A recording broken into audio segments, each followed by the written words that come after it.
Is this thing live? It looks like we're live. We are live. What's happening, everybody? Hope everybody is having a fantastic whatever day you're watching this. A little bit of a change of format for the live show out here in the shop, hanging out with you. Going to be talking Yamaha R9, talking about that bike right there. If you guys are new to the live show, welcome. This is my own little slice of YouTube. This is my opportunity to interact directly with you. If you've got questions about videos that you've seen, motorcycles that you've seen me do ride reviews on, this is the place that you can come and ask those questions, and hopefully I can answer the question for you. It's also my opportunity to work through different show ideas that maybe made it to the cutting room floor, stuff that I just couldn't get through, multiple takes, couldn't quite figure it out. So this is an opportunity for me to chat about those topics with you guys as well. And just with the understanding of this, my show is pretty much just nothing much more than a background noise generator. I just happen to be talking about motorcycles usually.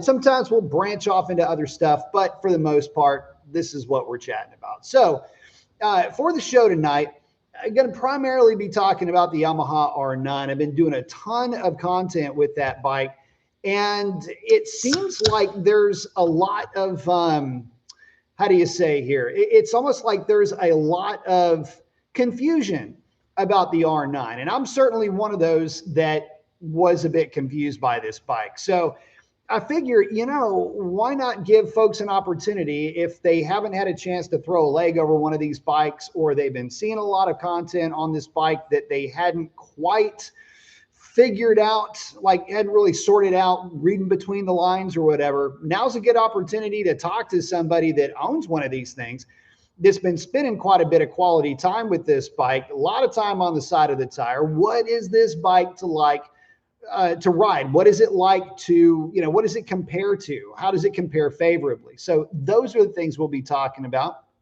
By the way, it is a live show, so sometimes the feed doesn't quite work so well. So let me know, you guys that are on, how does the feed look? Can you see me? Am I there? Everybody, let me know if I'm coming through okay, because a lot of times I don't know. There's no signal strength thing for me over here. Sometimes it's a YouTube thing. Sometimes it's an internet connection thing. I never know. So let me know how I'm coming through.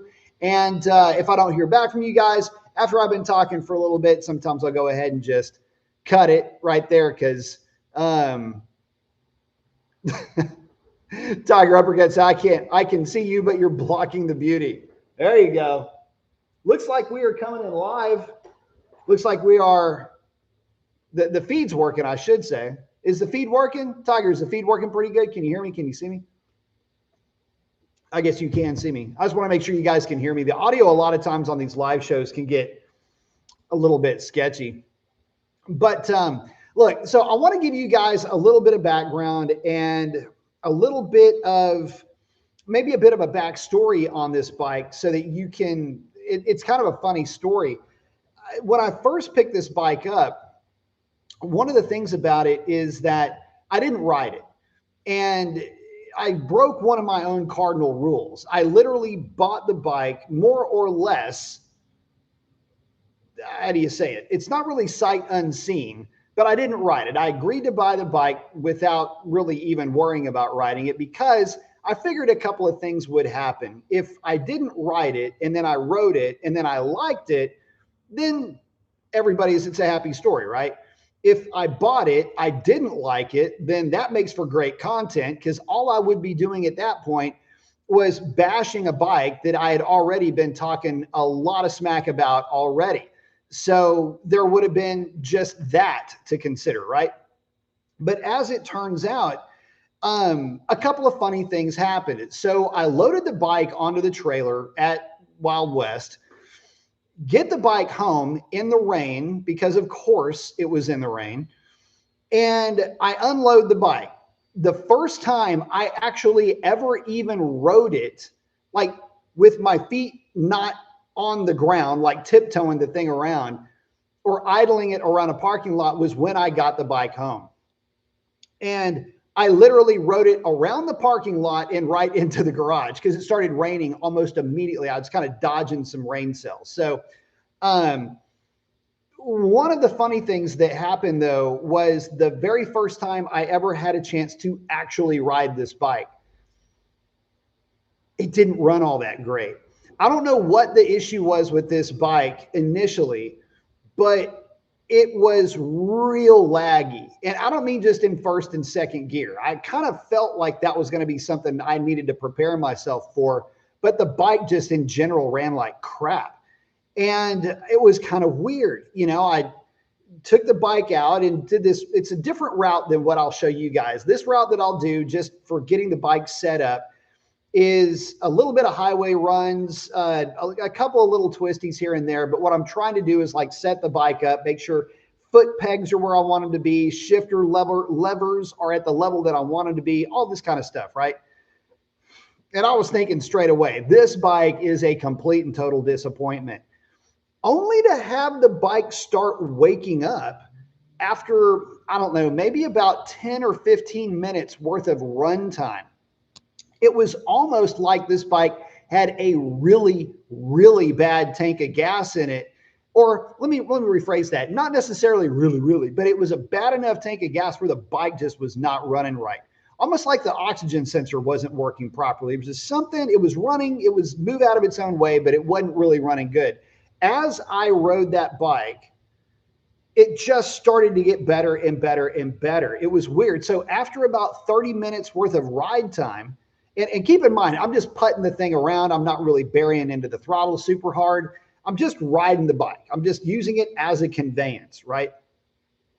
It started getting better. And then it got a little bit better than that. And then it got kind of good. And I'm going, man, this is really crazy. So I don't know that the bike was purchased and then turned back into the dealership after only a couple of tanks of gas were run through it. And I was almost wondering if the guy was just getting bad gas at the gas station. He traded it in, presumably on another bike. I happened to get it. And as things turned out, it ended up running pretty good once I got it just on the road for 30 minutes or so. So there's my initial ride impressions of the Yamaha R9. It was terrible. The thing ran like crap. And I really did think that I was going to be for the next 6 or 8 months talking a whole bunch of crap about this bike without ever doing any modifications to it. And I was just going to trade it in. So, but boy, did that not work out happily. It didn't work out like that. Yeah, Tiger saying here you just fine. That's good. Armac saying, sup, Professor? What's up, Armac? Tiger saying, I'm rolling up some herbal cigarettes. Very nice. Good way to pass the time. Indica or sativa? Ryan saying, it's a pork butt smoking kind of night. Very nice. Smash the like, fellas. Armac saying, yes, smash the like, guys. So the old lady's big bore kit has arrived tomorrow. Me and the old lady will be tearing into Revlon. I love it. I love it. Keep me posted on that, man. I am so happy for you and the old lady's building. I want to see this bike. I love that kind of stuff. Tiger's saying maybe dude threw some ethanol in it. Shrug saying, hey, we're both bald. Yeah, baby. Taking over. I'm aerodynamic. Can swim fast. And cheap haircuts. Oh, Tiger's saying maybe threw some ethanol in it. I don't know. It could have been anything. But the weird thing about it was that it was legit not running good. There was, and keep in mind, I'd ridden the XSR 900, but that bike had been tuned. And one of the weird things that I was noticing with the R9 when I very first started riding the bike and when it wasn't running very well is that, and I'm not talking about first or second gear, because first and second gear with these bikes is awful when it comes to throttle responsiveness from the factory. But I'd get it into third gear, fourth gear, and I'm rolling into the throttle and it was just not really responding. It was kind of strange in that respect. So yeah, after about 30 minutes or so of riding the bike, man, it really started to pick up. It really started to act nice. And one of the other funny things that I noticed is, you know, these bikes, I don't know where that came from. Which country was that? They come with Bridgestone S22s. And one of the things about S22s is that my experience with them has been phenomenal. I mean, only had one, no, it wasn't even the tire's fault. I've never had a set of Bridgestone S22s let me down in terms of how they feel when you're on the side of the tire. I've gotten them to get a little bit squirrely before. As a matter of fact, the GSXR 600 is a little bit more notorious than any of the other bikes have been for getting a little bit skittish with S22s, mainly because it's way up in its RPM range when I'm playing with it. But that doesn't matter. They're an awesome tire. And the fact that this bike came with those tires was a big deal for me. I was very happy about that because it's one of the takeaways with the R9 that, and this is where I really want to start talking about this bike for you guys. Again, if you've got questions on the bike, now's the time to ask because, or any time really is the time to ask, but you've got me live here, guys. I'd love to have, very happy, would love to answer any questions that you may have for this bike because I had a lot of questions. I was this bike's one of the biggest naysayers. I was one of the biggest jerks, I'll be honest with you, when it comes to the R9 because I'm just like some of you guys. I mean, I'm looking at the spec sheet. I'm thinking, it's only 117 horsepower. It's got 69 foot-pounds of torque or whatever the number is.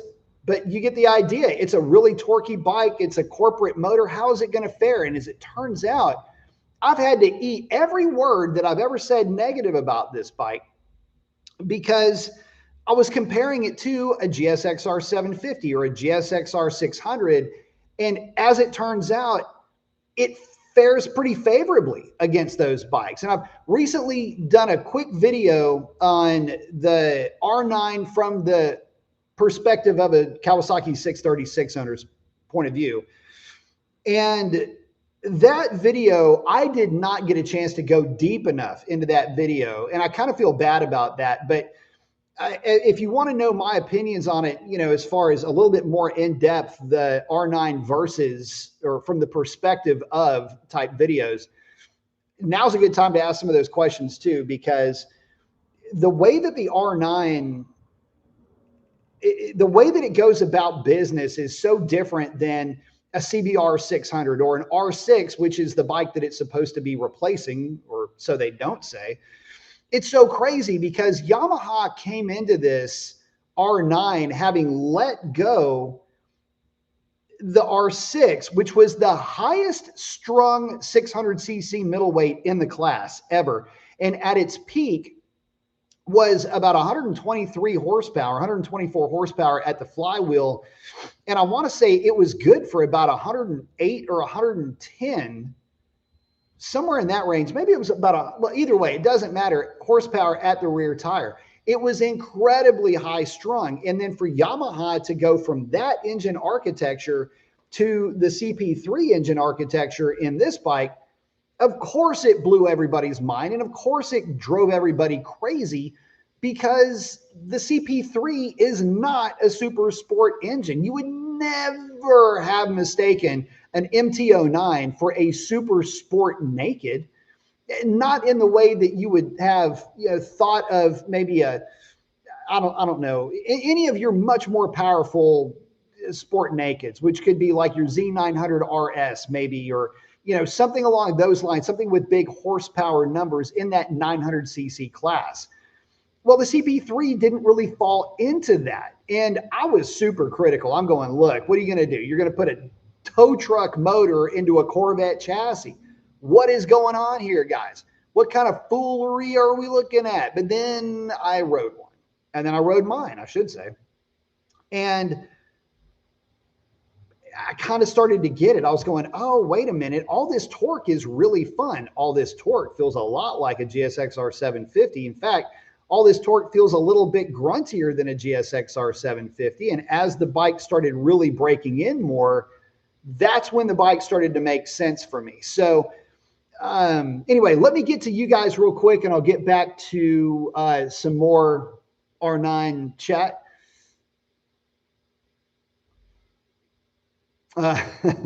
Shrike said, I like your garage, dude. Thank you. Every guy needs space like that for the soul. Indeed, my friend. I appreciate that. C Crew saying, loving the R9 content. Thank you. See, man, I've been loving making it for you guys. One of the crazy things about the R9 that I that I found, well, C Cruz just actually kind of read my mind saying, I want to get the R9, but my insurance wants $4K a year for it. I'll tell you what,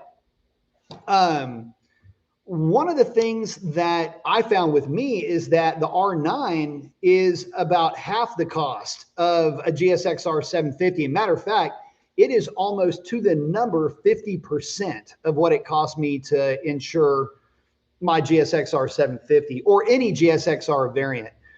So this is one thing to consider if you're looking at the R9 is the cost of ownership.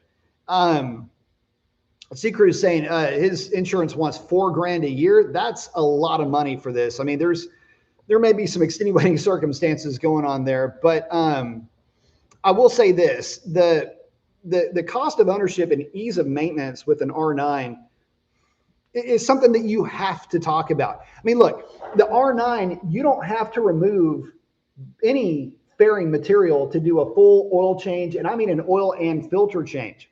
You don't have to. Put the front tire and tire chocks, keep the rear in the paddock stand.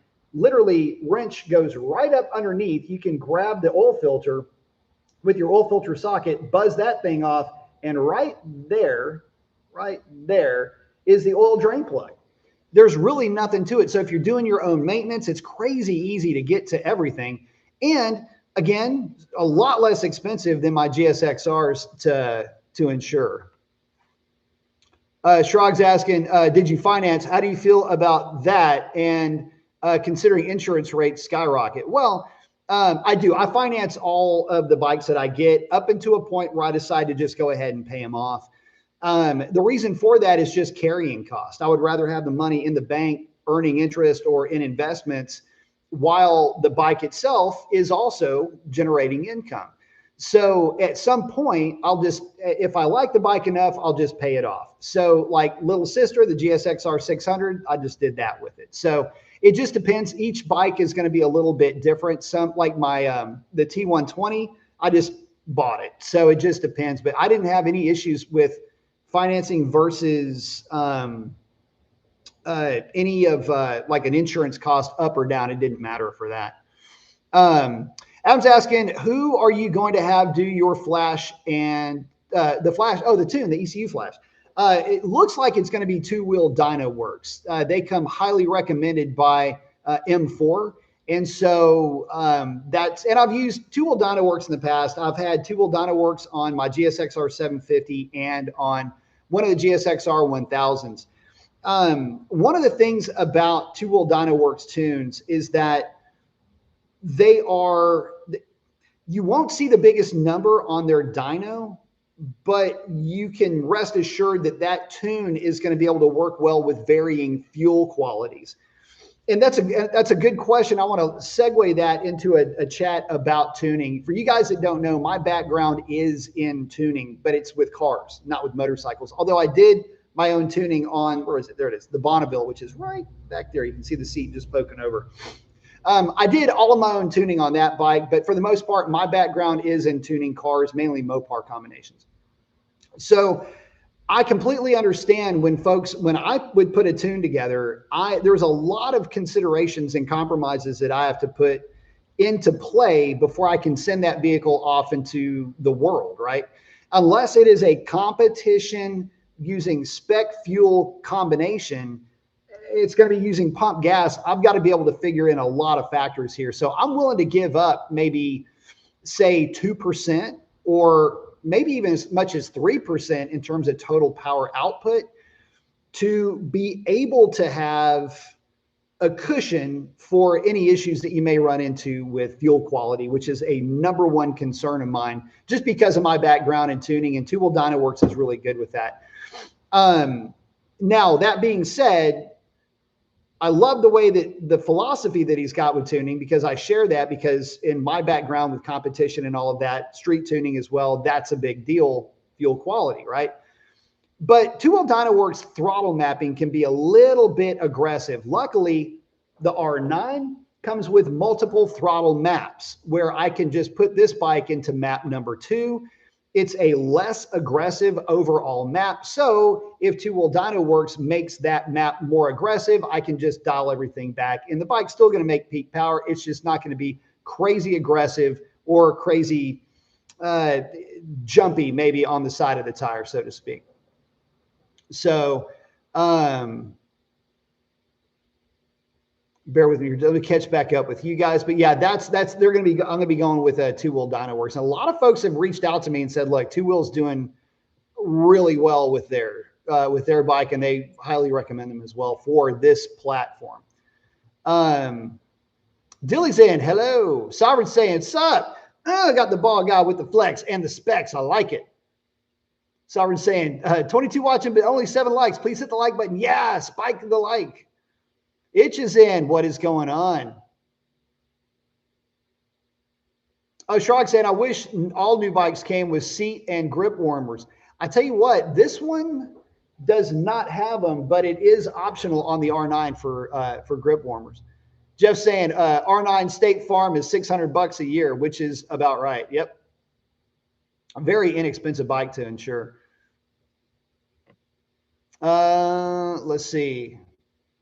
Oh, Sovereign is in. Armac saying, it's been a while since I've seen you, Sovereign. Sovereign saying, there's Foxy. Yep. There she is right here. Armac saying, almost like you became mythical talking about Sovereign.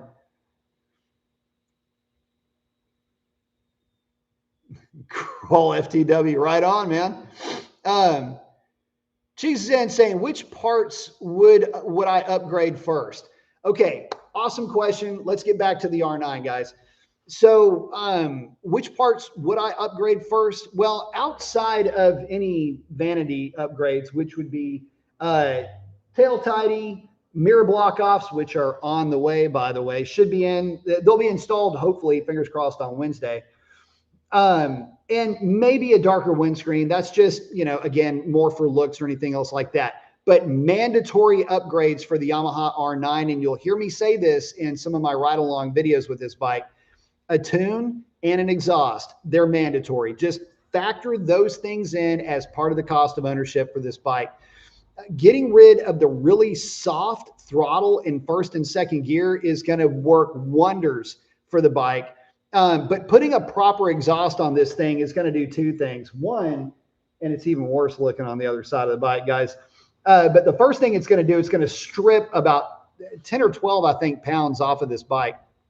But more to the point, it's going to solve 2 things. And this is one of the things that I forgot to put this on the things that I hate about this video that I did. But one of the things that drives me bananas about this bike is when you fire this bike up, the exhaust fires out right there. It goes like this, right? The problem with that is that when this bike is sitting there idling, any condensation that it starts farting out of out of the exhaust pipe, it almost looks like a gas leak. You get all this water condensating right here. When you fire the bike up, it's kind of weird. So anyway, you're rolling the bike back and there's this little puddle sitting underneath the bike. It's not a big deal. It's not even a deal. It's a nothing, right? But it's just one of those things, man. I don't need my bike taking a leak on the floor while it's sitting there idling. So that's reason enough. But anyway, no, you got to get rid of that exhaust. And here's the other problem. Yamaha, when they put this bike together, it is a corporate powertrain that is put into this bike, which is to say that the engine, the intake, the exhaust, all of that is part of the unit, the power unit that was blessed by the EPA for all of its emissions, right? So what they do is they take that power plant and just stick it in the bike, okay? So the reason why it's frustrating with the R9 is because I don't know if there is another sport bike out there that does not have provisions to just put a slip-on exhaust on the thing, right? Like, put a slip-on on it. How hard could that be? This exhaust does not accommodate that. So you absolutely have to put a full system on it if you want to improve the sound of the exhaust outside of drilling holes in the factory exhaust, which I wouldn't recommend. Let me scroll back up here. Let's see. Here we go. Oh, sorry. Hang on. Dookie's checking in saying, V-Cycle Nut. I've heard about that guy. Actually, I got my the O2 bung from him. Comes highly recommended. My buddy's XSR 900 was done by him. You know what? I wonder if, I think the XSR 900 that I rode was a VC tune. I think it might have been. I can't remember now. I really like that bike too. Oh, Ryan saying, yeah, Sovereign's right. 21 people. Yeah, smash that like button, guys. Helps me out a ton. Oh, Tiger's got a good question. So what do we prefer? All the features of the R9 or the bare bones nature of the GSXR? I can't pick one of those. I really can't. Here's the thing. I will say this.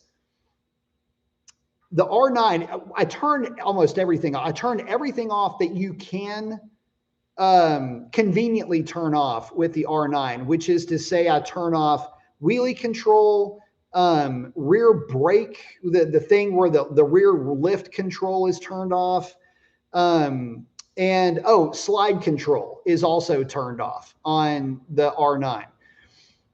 These are foreign concepts to anybody that's ever owned a GSXR middleweight, by the way. But anyway, the traction control, you have to go into the system to actively turn it off, or you have to have it in what's known as a track theme.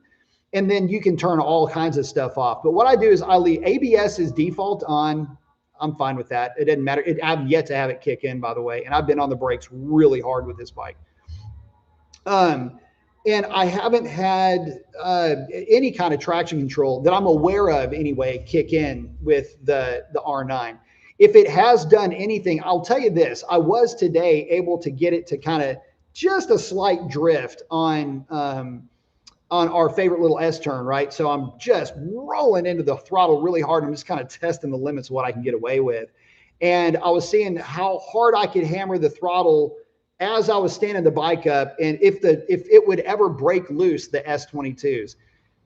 And I just got a little bit of a wiggle on its way out, and it did the exact same thing that the GSXR 600 will do on carousel. If I come in really hard and then start rolling into the throttle quick, it'll just give a little bit of a tail wag, which I love. I think it's great. So anyway, getting back to it, comparing the two bikes, it's cool to have the technology, but the problem with the technology is that if it's not really right from the factory, it's bad, right? It's really bad.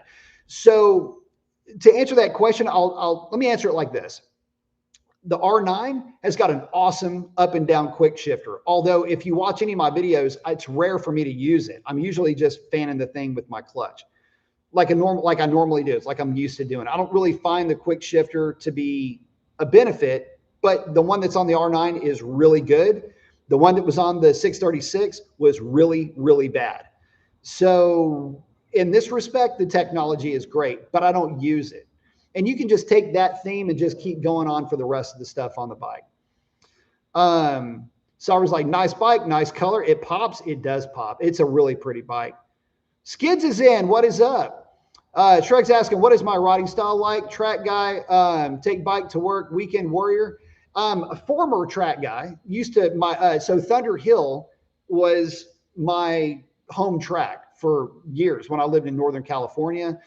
That's my background, but primarily up in the mountains in Northern California is where you would find me and a host of other folks on GSXR 600, GSXR 750, 636, 675s, R6s back in the day. So up in the mountains and on track primarily. There for a while, I quit riding on the street. I was just primarily track days. I would try to go once a month at the very least. So, and as far as pace goes, depending on the groups that I would ride in, it's somewhere usually in the bottom to the middle part of A group or the top part of B group. It just depends on the group of guys that I was with. Some B groups are a lot faster than others, especially in NorCal. So anyway, that's my background, and primarily track stuff, fast street, back, B and C roads, things like that. Running on about a solid B level pace on the street. So nothing too crazy. Let's see, Skid saying, evening Sovereign. Oh, yeah, checking in. Those wheels, yeah, the wheels are good looking. This is one thing. Oh, and I forgot to mention this in the things that I love about the R9. One of the things that I really like about this bike, and it's kind of hard to find, is that the plastics match the metals. Does that make any sense? So, you know, you look at like the KTM is really bad about this. The RCR 990, everything that is metal takes the paint way differently than the plastic does. I don't know if the plastic is painted. It might be just that's the color that they mold the plastic out of. But whatever the case is, with the Yamaha, every bit of plastic and all the metal, the paint is very, very good as far as being consistent. It's just there's so many things. Like when I'm doing one of the ride along videos, I've only got between 12 and 14 minutes to get through that on the circuit. It's by design, by the way. And so I try not to wear you out with these stupid long videos. I try to give you at least something to hear. If it's just, if you're listening to it in the background, which is what I think 99% of people do with my videos. If you're listening to it in the background, that route that I'm on, it's again, it'll, depending on the bike that I'm on and what I'm up to, it's about 12 to 14 minutes. And what it does, it allows you to either hear or see the bike in action. It allows me to have some downtime where I'm talking. I get to talk about like expansion joints and all kinds of other things you're going to deal with in the road. It gives a couple of ideas as far as how that motorcycle is going to handle. And then it offers up a wrap up. So that's why I use that route, and I like it, and it works well. I know some guys have said, hey, you need to try another venue or another route or whatever. That's kind of coming, but I don't want to get too in the weeds with that. If I start doing track days again, I'll drag the camera out and we'll definitely be filming that. But that's a maybe for the future. Right now, I'm just having fun doing riding reviews and being on the side of the tire with some of these bikes that I'm just freaking having a blast with. Adam's asking, following up with that. Oh, I've heard some people suggesting that stock, it feels like the engine isn't getting enough air, but I've also heard upgrading to a race air filter could pose a problem off track. I don't ever suggest with modern motorcycles running a cotton gauze filter, which is to say K&N, D&D or whatever. It's not that they're bad filters. It's just that you have to maintain them. Whereas a factory air filter flows plenty of air. If the engine doesn't need more air, then offering up less restriction in the filter is not going to get you an ounce of power anywhere. So I've been the biggest proponent of running factory air filters in everything for a very long time. The R9 is no exception. Now, with that being said, the GSX-R 600 and the 750 do both have K&N air filters, but that's only to make them basically, at that time, I was making them all even, because once we start putting the GSX-R 600 up against the 750, we're just going to do some side-by-side comparisons. I just want everything to basically be the same. But after that's all said and done, they're both going to get factory air filters. And again, the only reason why I did that is because the gray bike came with one, so I just kept it. But I am not at all, I'm not doing any modifications to the airbox on the R9, and I'm not doing any upgrades, if you want to call it that, to the air filter, because there's no performance gain to be had. I know that a lot of folks will bring up, well, what about the DNA stage 2? I'm glad you asked, hypothetical human being. The DNA stage 2, if you look at where it makes power, this bike doesn't need power. It doesn't need any more power where the DNA stage 2 is making extra power, which is kind of some chunky part of the mid-range, right? But that's where this bike is doing all of its best work right now. Getting more power there isn't going to make the bike better in that area. It's just going to be a little bit more power to have to deal with, and it's going to be a little bit harder on tires on corner exits. So I'm not concerned with getting power in some short area of the mid-range where I'm probably not going to be spending any real amount of time anyway. I would much rather have the peace of mind to know that I'm not ingesting a bunch of dust. And to that point, a lot of guys talking about air boxes and air filters and stuff like that, a lot of guys have complained, myself included, by the way. Just a quick caveat. If I say something that people are complaining about this, that, or whatever, I'm the guy that was doing that too. Okay. So I'm including myself. Anything negative that I say that I end up having to recant, before I rode this bike, I was the guy saying that stuff too. Guilty as charged. Okay. Just, so we know, full disclosure, because I was wrong. But anyway, a lot of folks have said, well, they're upset that the R9 doesn't have ram air. The way that this bike brings in air in that air box. It brings in plenty of air. The bike is not starving for air. It's not starving for airflow. One of the things you have to remember about ram air is that it really only becomes a relevant feature above, say, about 130 miles per hour. That is where you go from having your what we call in the tuning industry KPA. It's when you go from having your atmospheric pressure really level out between ambient, like we are right now. You take in a breath, you let out the breath. It takes about 130 miles an hour of air getting crammed into an air box to start to begin to pressurize the airbox on any measurable level. And it's not like it spikes up with, go from a 130 to 150. Some airbox designs, about the best you get is, it doesn't, and let me reset. It doesn't mean, the faster you go doesn't mean you're getting more ram air effect. Some airboxes, the way that they're designed, you just get a little bit and that's it. It's really, think of it more like this. It's a fresh air inlet. It's just a very enthusiastic fresh air inlet, but that's the best you can hope for out of ram air. And the way that this bike makes power, it's just, to be honest with you guys, at the speeds you're going to be at with this bike, which is 160, 165 and less, there's not enough of a benefit to gain with ram air on this bike. It's just really not worth it at all. All right, checking back in with you guys.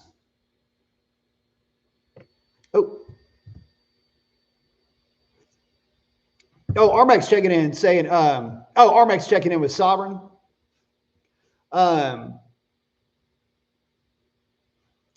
Francesi saying, nice bike, Paisano, but my question, why people in America I saw had a driver's license and shirt thinks it's a MotoGP, needs to take a license policy, same as in Italy or in Europe. So what he's saying is, and he's talking about, here in the States, you can have like just an introductory level license and get any motorcycle that you want. So yeah, we have a bunch of guys with no training just blasting, but good to see you, friend. Thanks for stopping by. I love it. Sovereign's hanging out with Armac. Skid saying, I remember B going hard in the paint against the R9. I just remember thinking at that time the Tracer 9 and XSR 900 were fantastic when I rode them. He may reconsider. And he did. Ryan's, he's, Francis is talking about, it's, super hot Ducati. Yeah, well, so he's talking about a couple of things here, but yeah, the Ducati is he brings up a good point though. One of the other things that I didn't mention about the R9 is with other bikes, V configurations especially, they get really hot. The cool thing about this, I don't know if you can see from this shot, you can see through the engine, okay? This bike never gets hot. You never notice anything uncomfortable about the R9 is the better way to put it. Sovereign say California is one of the worst places. Shrog saying, I wish it had a normal exhaust, would look so much better, way better.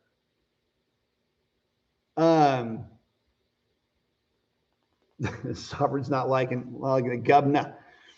Friends saying, I demo 990 RCR has a good package, but the cost is too high. KTM in Europe, people took other brands in America. It's not necessarily a hobby.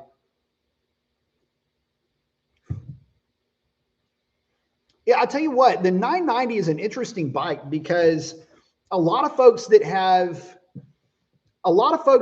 looked into that bike, they end up kind of they backpedal away from it. And the reason why they end up kind of backpedaling away from it is the cost.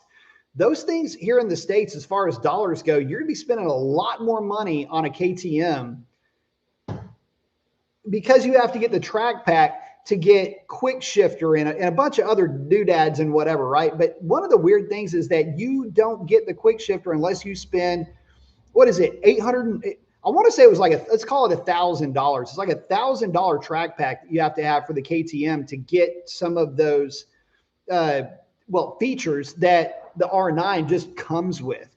There's a lot of folks that are upset about that. And the problem is that the KTM ends up the spin on it is, it looks a lot like a leader bike. So, man, I don't know. These super middleweights are kind of weird to me. And oh, this is one thing I wanted to say about the R9. This is another point that I was trying to make in one video that I was filming. And anyway, let me just make the point and I'll get to the backstory on this. But one of the things about the R9 is that bikes like the KTM RCR 990 and the Ducati V2 Panigale, they came after the R9. Now, they were in development at the same time, right? But the Yamaha R9 was released first.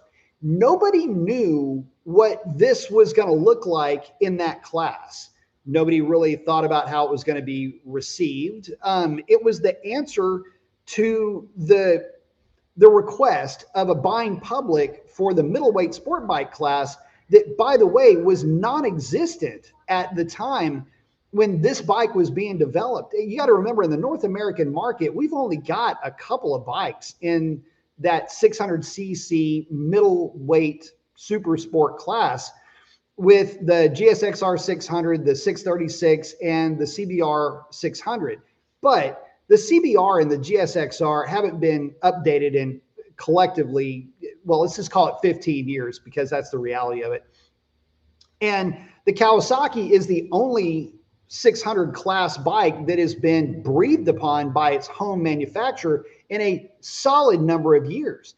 And by the way, I've got a video where I'm talking about the 636, talking about the R9 from the perspective of the 636, mainly because I feel like the 636 is the closest competitor to the R9 in the class, just because they're both Euro 5 compliant and they both have technology, but the R9 smokes it in a lot of different areas. But I guess where I'm going with this is that it's a price thing. The Kawasaki you can get for like 13 grand out the door. A new one of these bikes is going to be around 14 grand ish, a little bit more than that out the door. Where the rest of these super middleweights, the RCR 990 is going to be $16,000 if you get the track pack. By the way, have you seen the cost of the exhaust for that bike? Plus, you can't tune it on the aftermarket. So you're stuck with the KTM. You're totally screwed. I don't care how much power the thing makes. There is a threshold that once you cross it, you should have just gotten a more powerful bike, or you should have got a leader bike, right? And then the Ducati's a Ducati. I don't even complain about when those things cost too much and don't go fast enough. It's going to do something that a Ducati only can do. And so whatever, let the Ducati be. But the thing is that nobody else is really looking to bring another player into this class. And that's the key thing. The ZX 820 RR or triple R, as amazing of a bike as that is, for the North American market, until it exists in a showroom, or I can at least import one, which I am trying to do. If I can't do that, then it's an irrelevant thing. It's great on a global scale, but if I can't enjoy it or if I can't compare it, then I'm kind of SOL on that deal.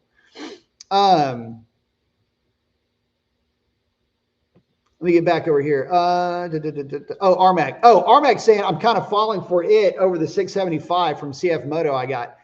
So in Armac's position, if you could get a KTM, no freight, no prep, or get the KTM, but have them throw in the technology pack as a freebie, and then pay freight and prep, I would say then the KTM's a good bike, but it is a bridge too far for me to pay the money for that technology pack that the 675 comes with from the factory.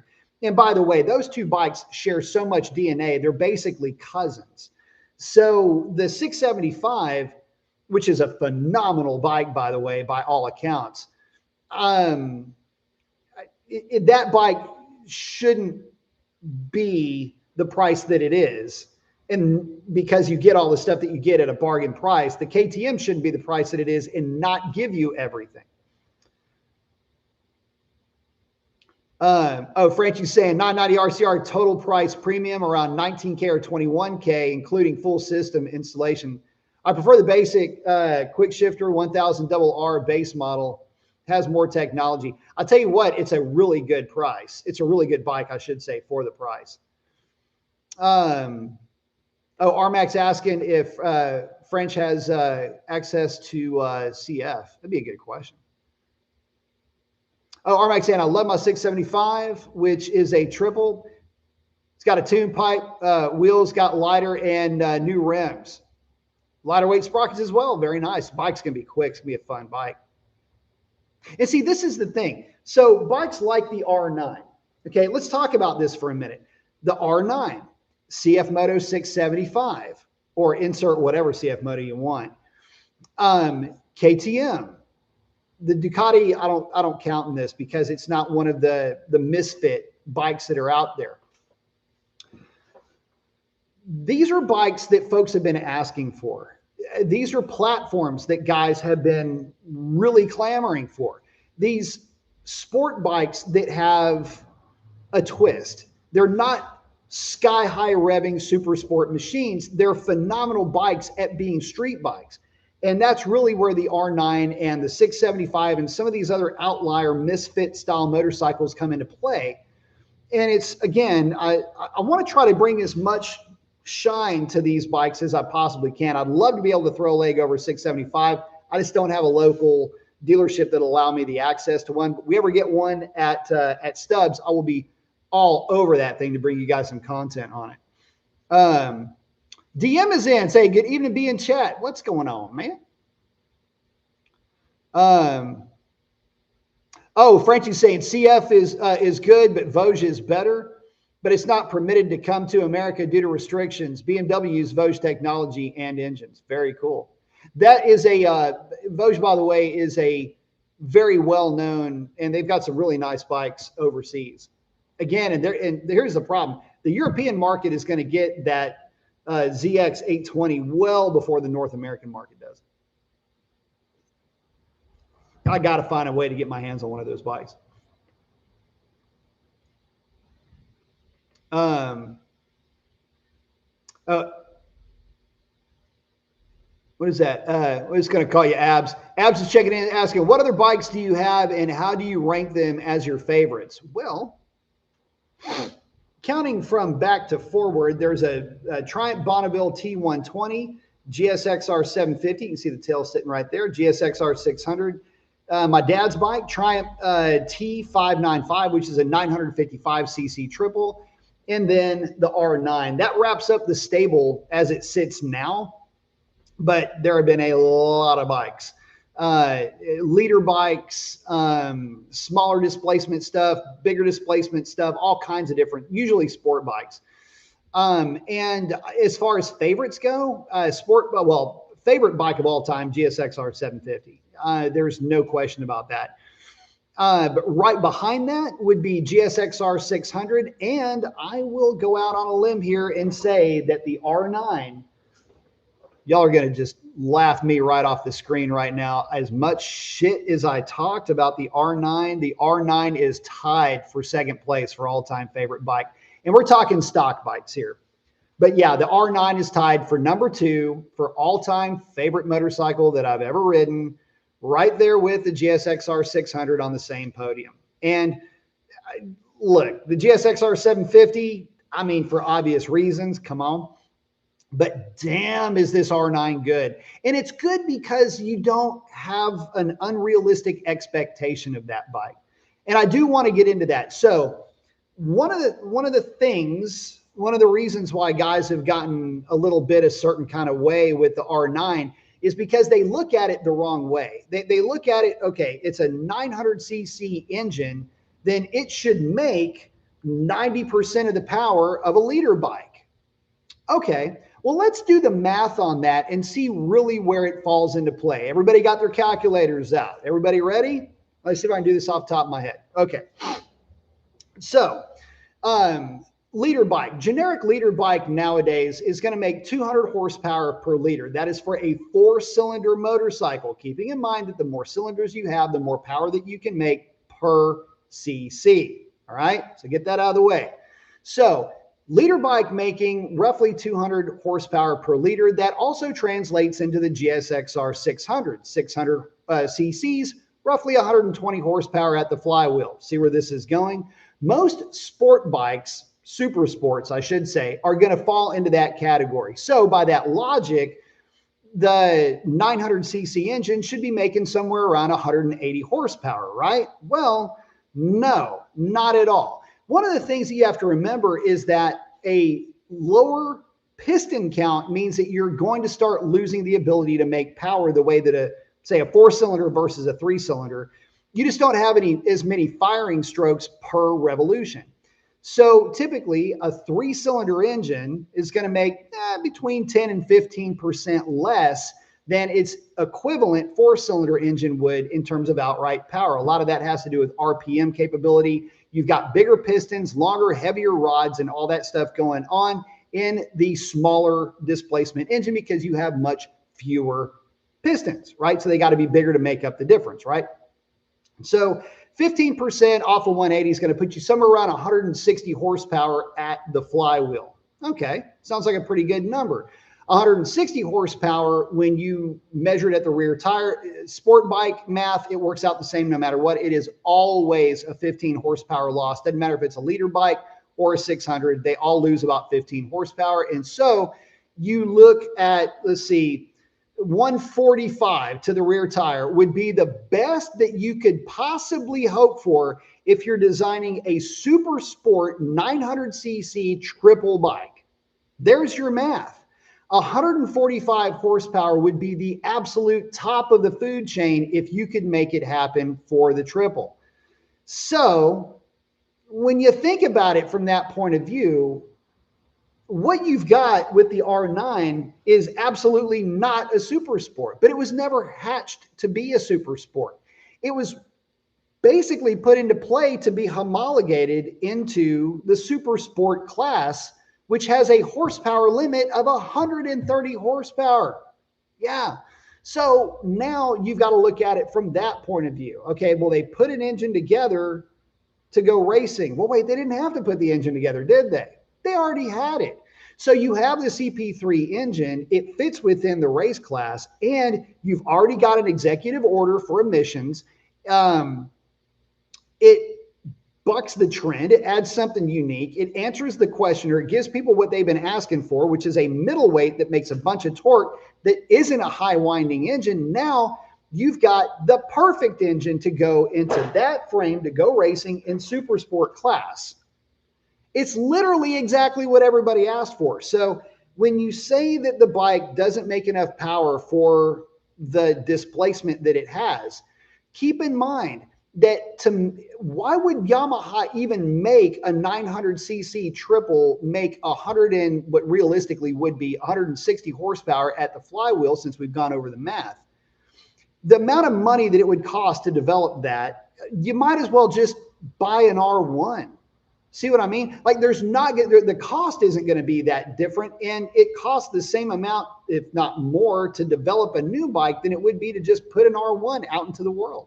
So that's why the R9 makes the power that it does. If it made much more power than it does make, then based on the economics, you'd be better off just buying the R1, as expensive as R1s are. So from a manufacturer's point of view, it checks out. From a racer's point of view, if you want to race super sport class, it checks out. Although there are some homologation parts you've got to incorporate if you want to be ultra competitive, but hey, racing's racing. From a street bike guy's perspective, it super checks out because it's everything that everybody had asked for in a middleweight sport bike. Is it a super sport? No, not really. Not in that respect. It's just a sport bike that happens to do okay with a little bit of massaging in super sport racing. Let me check in. Let's see. Oh, Frankie's saying, but after you, the flash and remove all the problems in second, third gear on mechanical engineering. Yeah, well, it's first and second gear, which are bad. Third gear is actually okay. Oh, Armax talking to DM about the Vosges. Yeah, if we could get some of these Chinese manufacturers, some of these bikes are looking pretty good. Now, granted, they have got a lot to prove on themselves, but just on first blush, they're pretty good bikes so far as I can tell. Tiger's asking, which is better suited for each track and street duty, the GSXR or R9 in your opinion? R9's better street bike. And I said it, and I'll stand by that. It does not take anything away from the GSXR. It's just that the GSXR has been the top of the food chain now for, I mean, coming up on 16 years. Really, if you even want to go further back than that, the '06 GSXR 750, which is the introduction of the small bore 750 that we all know and love.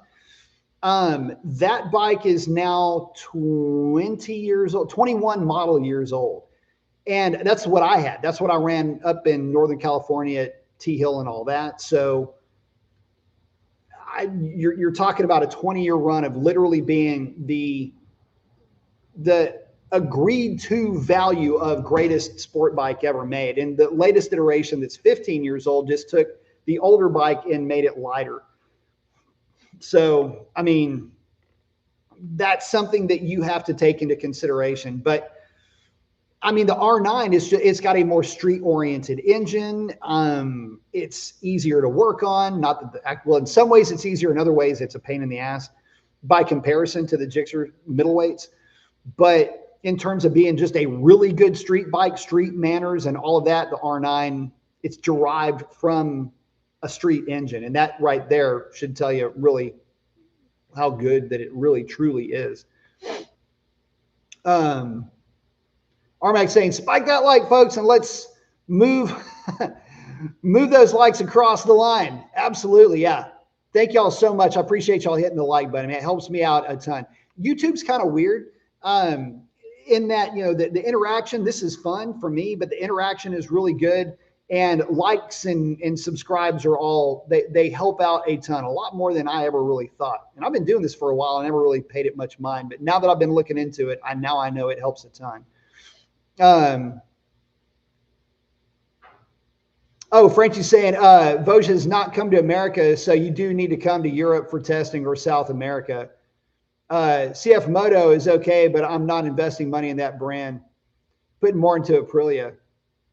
I'll tell you what, here in the States, CF Moto is huge in side-by-side machines. Yeah, Arma, I'd like to get one too. She's saying never gets hot. No, man, from just riding the bike around, you never feel any heat coming off of that bike. It's kind of crazy. It's something that I noticed, and I will think I need to talk about the R9 just simply not feeling hot. Like I can be on the 750 and the fans will kick on and you'll feel the heat coming off of it. And it's just kind of a fun thing, like, oh, the fans kicked on. But it never cooks you. It's just you feel the wind, right? This thing doesn't do anything like that. It's never there. It's kind of neat. Adam,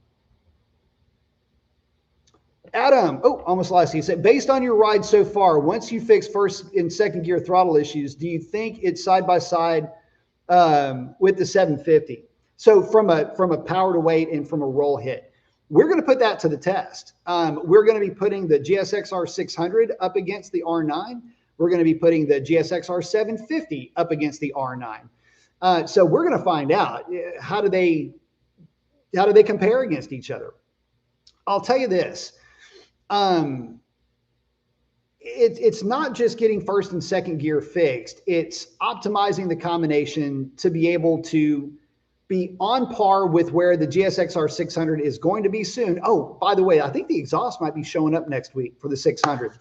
So get ready. I'm really looking forward to that. Y'all know how much I love that bike. So, but once that is done, then we're going to get, hopefully probably a week or two after that, the R9 will get its exhaust. And I want to make sure that they're on the same playing field. Here's what I think. I'll be real honest with you. I've ridden the R9 back-to-back with the GSXR 750. And I'll say this. It is eerily close. From a roll-on going down the highway, just in the same gear. All of that is very, very close at lower RPM.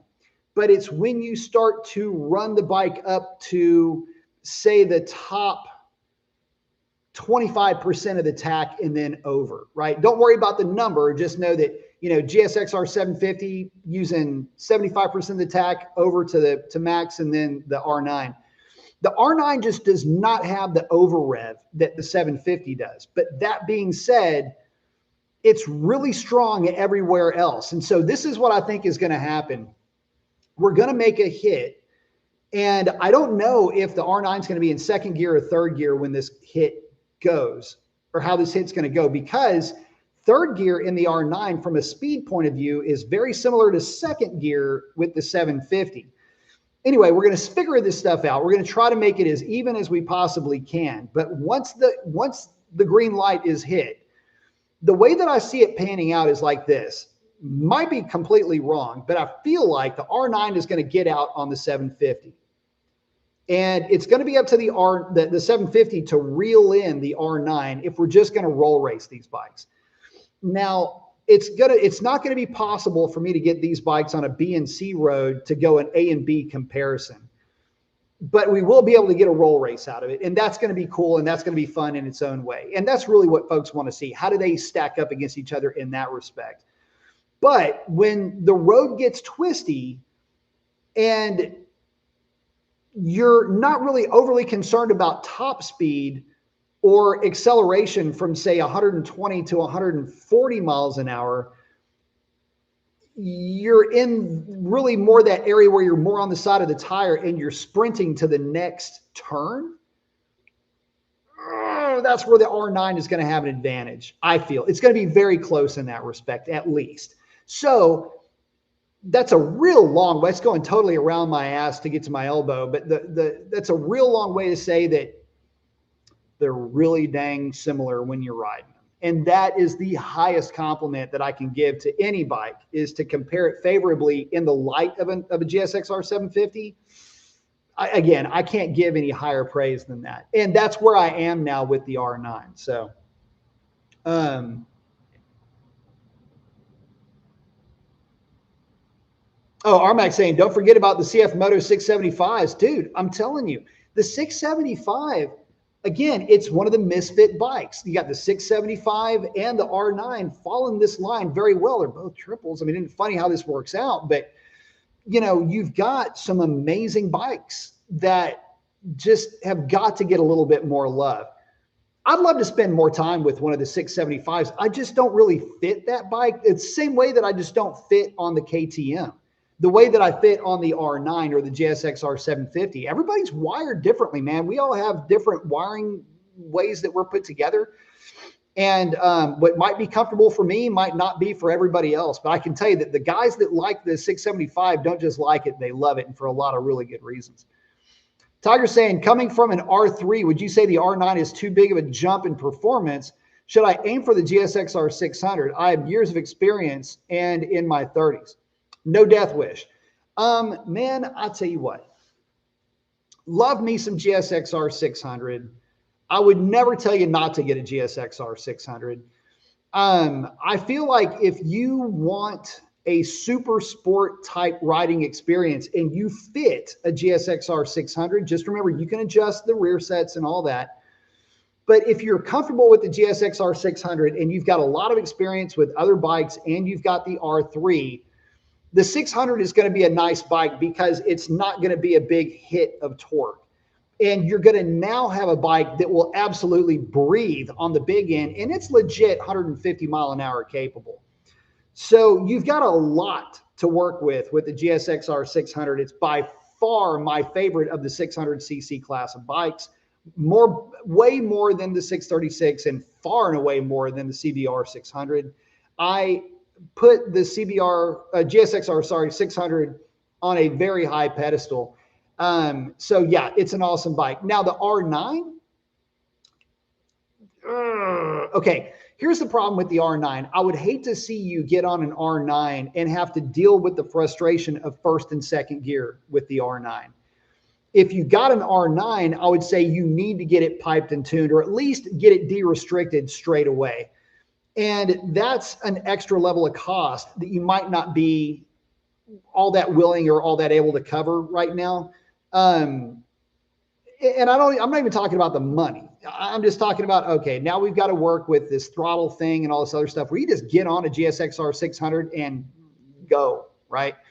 So I like the idea of the simplicity of a GSX-R 600 for where you're coming from, a little bit better than the R9. I'm not saying that it's a better bike than the R9. It's absolutely not. But I think that if you are looking at the GSX-R 600 versus the R9, you're wanting something that's a little bit more of a pure riding experience. And that's where the GSX-R 600 offers up just a host of vintage riding experience with modern day, conveniences, I guess you could say, with fuel injection, because that's about the only thing that it's got that's electronic. Oh, it does have a ride mode. I guess if you wanted to put the GSX-R 600 in B mode, you could, but I don't think you have to. She's saying the R3's brake system is a good reason to upgrade to the R9. I agree. And Frank's saying, unfortunately, yeah, Suzuki continues old school fashion and in Europe introduces a new limited edition anniversary, not for 600 or 750 models. They forget the price of gasoline. I'll tell you what, here's the weird thing about Suzuki. And I've talked to their representatives here in the States. They are not interested in having anything to do with middleweights in any other market that has anything to do with Euro 4 plus requirements.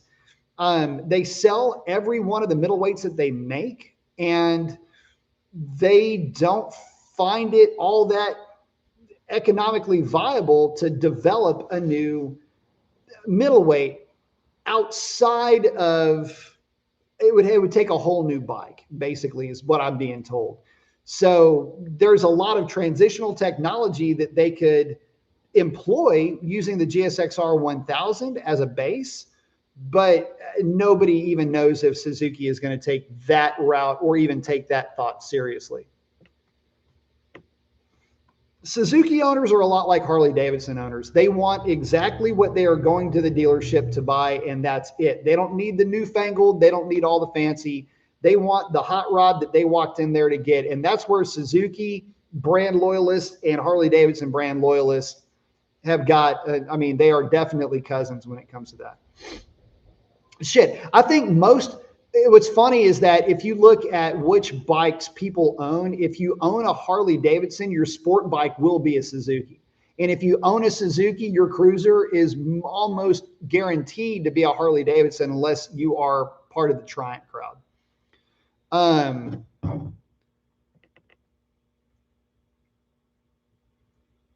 Oh, DM saying R9 second favorite. Nice, dude. I'm telling you, DM, I'm not kidding when I tell you. I am literally like, what's his name? Daniel's son with the chopsticks. Every word that I said that was wrong, I got to catch that thing like a fly out of the air and just eat the thing.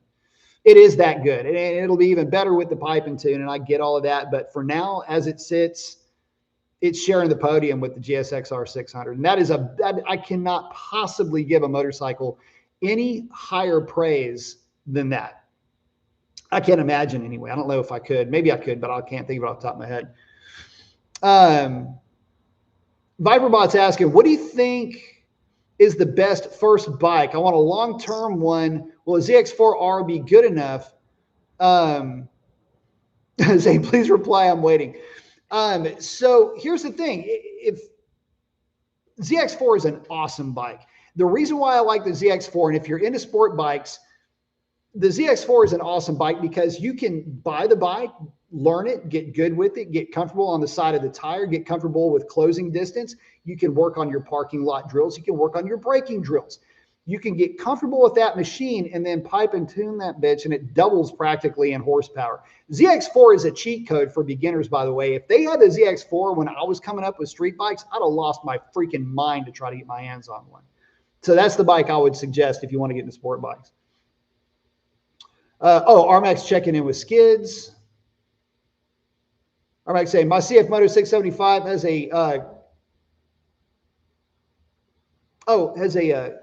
is it quick shifter you're saying? 675 is a really good bike. Oh, French say my project next summer is to install a turbo on a new R9 moving around 190 horsepower or more, depending on the other stuff on the engine. Watch out for the clutch on that. Make sure that you are upgraded before you do anything. Check into the clutch on that build, my man. Armax saying that'd be a little demon on the street for sure, but make sure that clutch is going to handle it. I know a lot of guys, when they start taking middleweights and turbocharging them, one of the first things they have to do is upgrade the clutch, at least the springs for sure. I'm saying it's not going to be cheap for sure.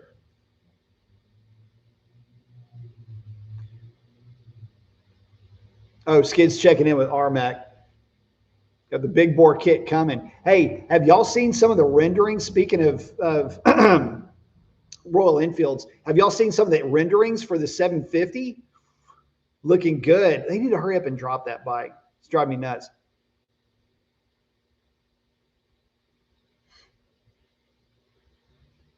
Oh, Romack's talking about that big bore kit. Nice. Fiberbox saying, what do you think is the best first bike? Oh, I already read that. Let's see. Oh, Frank's saying the Australian market is installing a turbo in the new R7, but let's see. Around 135 horsepower. That'd be kind of fun.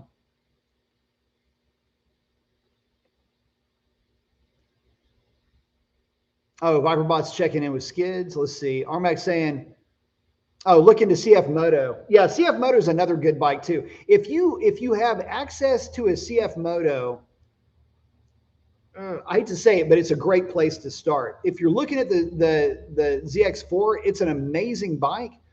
But again, it depends. It also depends on your size. If you're a bigger person and you're getting into this, you might take a look at a CF Moto just because it's a little bit gruntier. Hotcake saying, glad to see the YZF lineup live on and evolve. Yamaha's race pedigree is well known and in my opinion justifies the R9 above all the others. No super sports, love it or hate it. I'll tell you what, here's the thing. Well, okay, and let's talk about the R9 just from just a pure what do you get for your dollar point of view, because you're bringing up a really good point here. Yamaha has got a murderer's row right now of bikes. They've got the R3, which is arguably, it's a bike that you might not keep for a long time, but it's a bike that if you're just getting started, it's a good first bike to get you used to whatever a street bike's going to get you. But you've got the R7, the R9, and the R1. And I got to say, guys, the R7 now, great looking motorcycle, a lot of good things going on with it, handles amazingly well, great first bike for guys that are getting into track days. Like this would be your C group level guy that's just starting, or girl, just getting started, and they're learning the ropes. This is a great bike for those folks.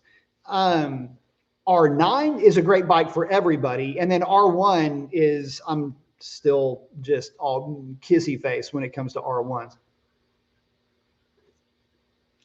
And to speak on that point too, the R9 going down the road feels a lot like an R1. It's got phenomenally good front end feel. From what I remember with my time with the R1, that was one of the things about that bike that I did truly like. The one thing, I keep forgetting this point too. Drive me nuts. Okay, so one of the things that I like about the R9, and again, I apologize for never bringing this up. It does have a whole lot of nannies, rider aids, okay, but you can turn them off. But traction control on level 1, which is the most aggressive part of the range. Hear me out on this. The R9 makes a ton of torque all the time. And there are bikes that are out there that I've ridden that seem to have a whole lot of nanny intervention for practically no reason. Rarely or ever, or actually now that I'm thinking about it, never is it a Suzuki. But there have been bikes that have been a little bit nanny laden, where you roll into the throttle and you can feel things happening. You can feel the bike pulling power, adding power, pulling power. It's weird, right?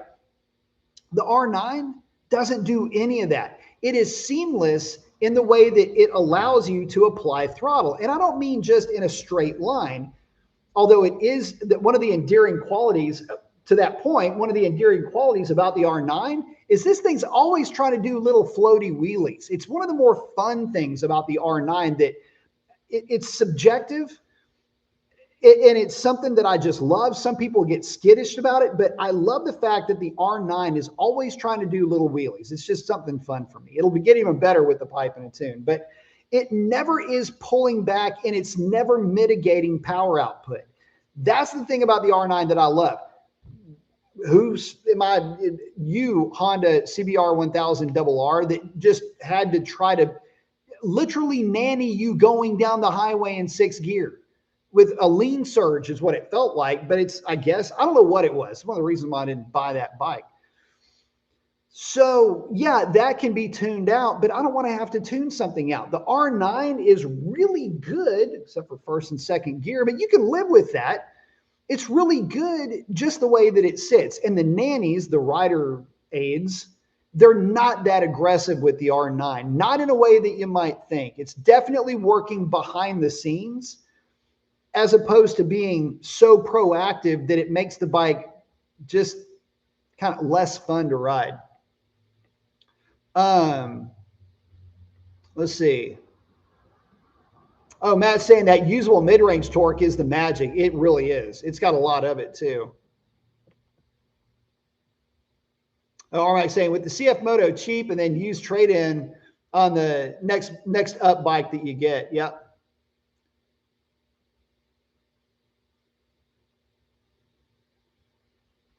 Oh, Viper said I want something I can daily and track.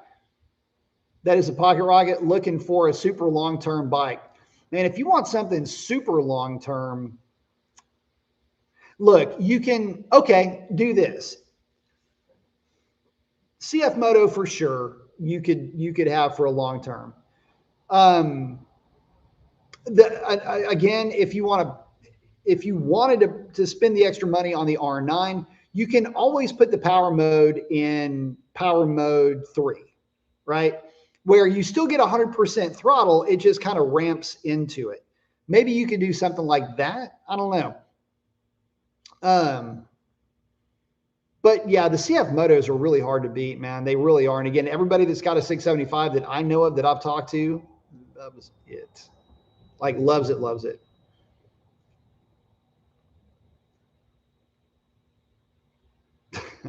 Skid's checking in with RMAC.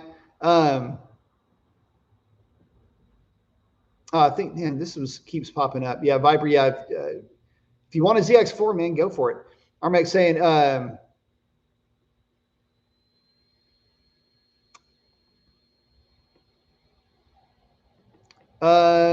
Viper. I think I've answered that question several times. Or did you put something else up that I didn't see? RMAC, more of a team effort. Oh, it's asking about a long-term bike. Dude, any bike that you buy can be a long-term bike. It just depends on how much time are you willing to put in, how much practice time are you going to put in, and what is your skill set? Where do you want to be when you're done with this bike? What are you going to be doing with it? If you're going to be doing a lot of track days, you're going to really elevate your skill set, then, you know, any bike that you ride, you can elevate your skill set with. So it just depends on what you're going to be up to.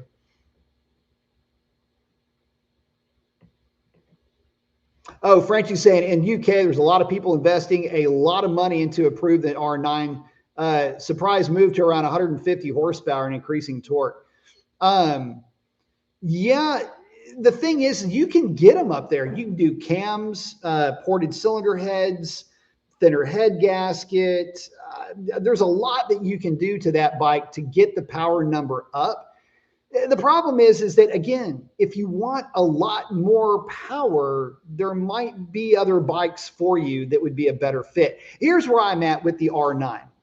I feel like the R9 is ideal with a full exhaust and a tune. That's it. Don't touch anything else. Don't wreck the recipe.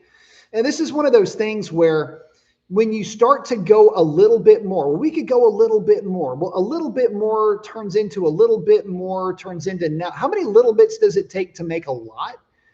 And keep in mind that these are modifications that are expensive, right? So even though the R9 is a lot less expensive than the RCR 990 with cams and exhaust and all this other stuff, you can make a ton of power with the R9. But I think that you start to take away from really the spirit of this bike. it is kind of a misfit bike. And if you keep it in that, say, at the flywheel, okay, at the flywheel, it'll be making about 130, 135 horsepower once it has a pipe and a tune. All right, we always talk about horsepower at the rear tire. It's somewhere between call it 118. You've seen 117, you've seen 120. I'll run enough dynos to know that's a dyno variance. Call it 118.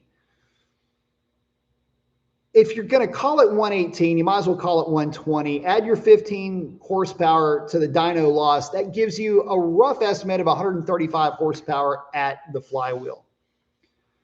That's a really good place to be for a middleweight. Much more than that, and you're going to start to overpower the bike. You really do. You start to have nannies, if you will. This kind of works out like that. And with this bike being what I would call a large displacement middleweight, that 135 horsepower is going to come with a big bump in torque. Don't upset the chassis. Don't unbalance the bike. I think that's the right amount of power for a motorcycle like this. Keeping in mind, look, here's the funny thing about the R9, and this is something that comes up in conversation with a lot of us of a certain age, right? CBR 900, same kind of power output as the R9. Everybody loved that bike back in the day. CBR 900 was all the rage. The R9 with a pipe and tune makes the same roughly horsepower as a CBR 900 with pipe and tune. So just let that be the baseline for just a minute, okay? CBR 900, same power as an R9. That was a 4-cylinder, by the way. But think of the other bikes of the era. It's something my buddy Orange Crush and I were talking about. A bike that I used to own, the RC51. Roughly the same amount of horsepower with a pipe and tune as what this bike will put down. This will buy a little bit less, but it's also a smaller engine, even though that's a V-twin. There's a lot of other bikes that are out there like that, but back in the day, this is a potent ass bike. So again, I just want to make it clear here. Oh, and those bikes were, well, the 900 CBR wasn't, but TL1000, RC51, and the like. Oh, my dad's bike. Where is it? Right there. Falls into this category. It's 955cc triple, making about the same power as the R9, albeit it's heavier. So again, you're talking about a bike that makes legit sport bike power. You can't complain about that. I know that you can, but realistically, don't. Because what ends up happening is you move away from this very well-balanced approach, and now what happens? The horsepower takes over the conversation, and you don't want to turn this argument, or to turn this discussion, I should say, into a discussion about power. These are middleweights. Their mission statement is not to have outright power. It's a balanced bike. Incredibly good handling, fun, great on the street, great on the track.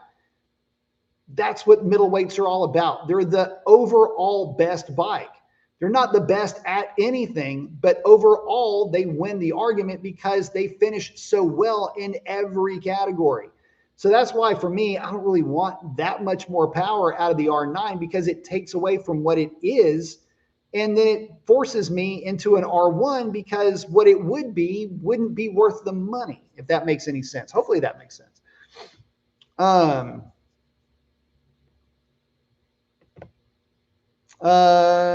Adam, thank you very much. I appreciate that. Thank you so much for the support. Just popped up. My man, thank you so very much. I got to catch up with you guys, man. I'm falling behind. But thank you very much. $1.99 looking fine, man. Thank you. There we go. Oh, Skid's checking in with Viper. Oh, DM's checking out, say I'm heading out, B, but I'm struggling with the concept of a 900cc bike being a middleweight. Yeah, both of us are, believe me. Back in the day, the Honda CBR 900, yes, there we go, was considered a leader bike. Yep. And that's the funny thing. It's making CBR 900 power. So it's just kind of weird that and I said this in the things that I hate about the R9 video. It's like towards the end of the video, but one of the things I hate about the R9 is the hate that it gets. It's just a really good motorcycle. How about that? Let's try not to put things and pigeonhole things, bikes, whatever, into a certain category. Like it is a middleweight. We must talk about it like that. Don't worry about that. Screw that. Just talk about it as it is a motorcycle, a two-wheeled conveyance that elicits an emotional response. Think of it like that. And it'll eventually come to you that it's a hell of a good bike, because it is a hell of a good bike.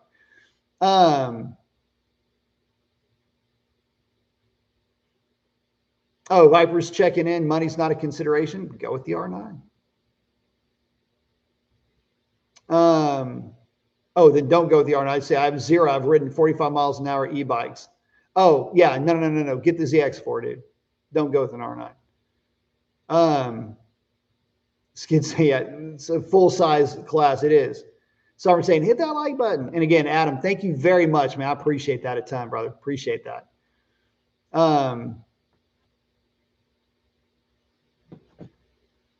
Yeah, the 4R, there's no only 76 horsepower when you weigh about as much as a paper airplane.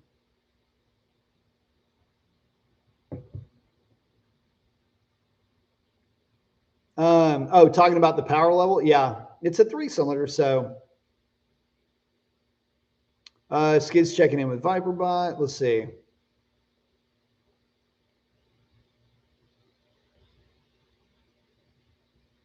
Oh, if you don't like the 400, man, I don't know, dude. There's a lot of guys there's a lot of dudes up in the canyons that'll go out there and just put in work with the 400. I can tell you that right now. And it's a scalpel. It's a good bike. Let's see. Got you guys checking in with Viper. I'll let y'all work with him.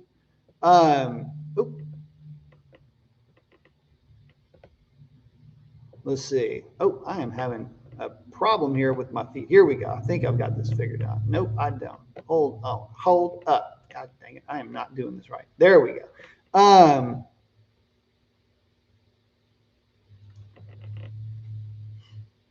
Let's see. This is going to get a new duck. Okay, here we go. Okay.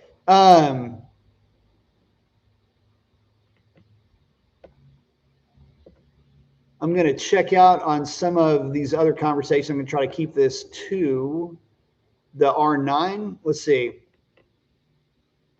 Although Frankie said R1. R1's a good bike.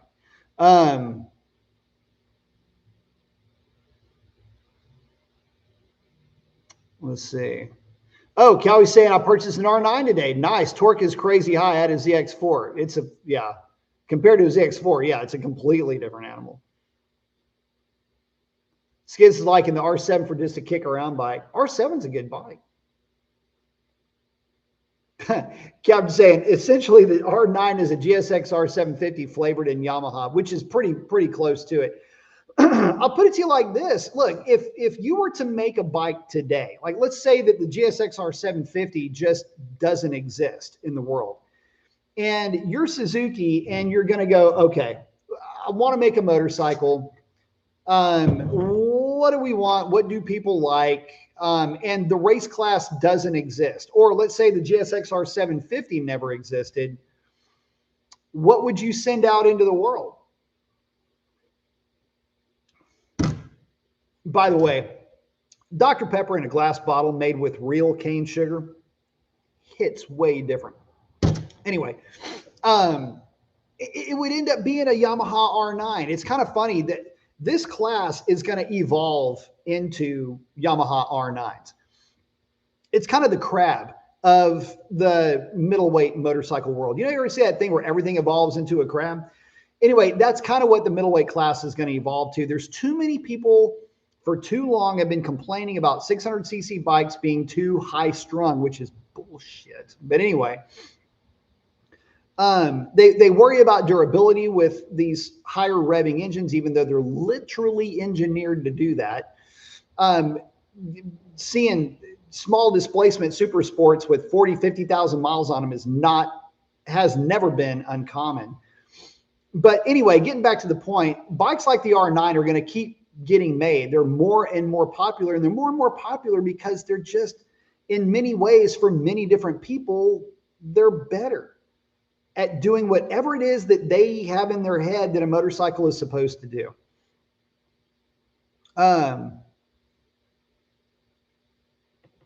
Oh, Skid's talking about insurance. Yeah, I can see that being an issue. I will say this, insurance on the R9 is very inexpensive by comparison, at least for me with the Gixxer stuff.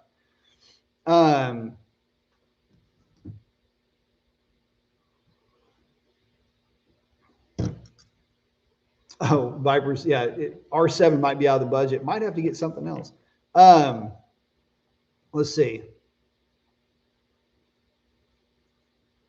Oh, Frank's saying CF mode in the USA is bad because the European model puts more technology and more competition.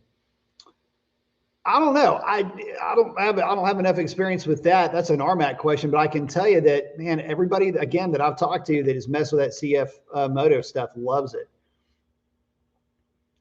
The Oak's asking, what do you think about the cut edge? The Rizoma mirrors? I had some on my 1000.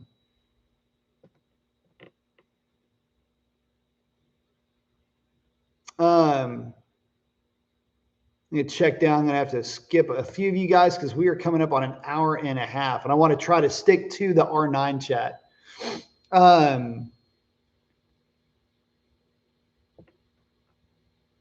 Oh, this one just popped up here. DM's checking in saying, guys, if I haven't said hello, I am sorry. I'm meal prepping while listening, not much texting. Tell you what, I need to get back in the habit of meal prep. Again, I was asking, hey, I was just watching your love-hate videos. Wonder if you have any thoughts on the KTM RC990. I haven't ridden one, but I will say this. The RC990 is a bike that when I sit on it, I'm just not comfortable on it. I've never ridden one, so I am talking out of turn as far as overall thought on it. But truth be told, the first R9 I sat on, I wasn't a big fan of, which is weird. But anyway, I think in principle, it's a good bike. But the issues that I have with that bike are that it doesn't come with the technology pack as standard. Every other bike that's out there does.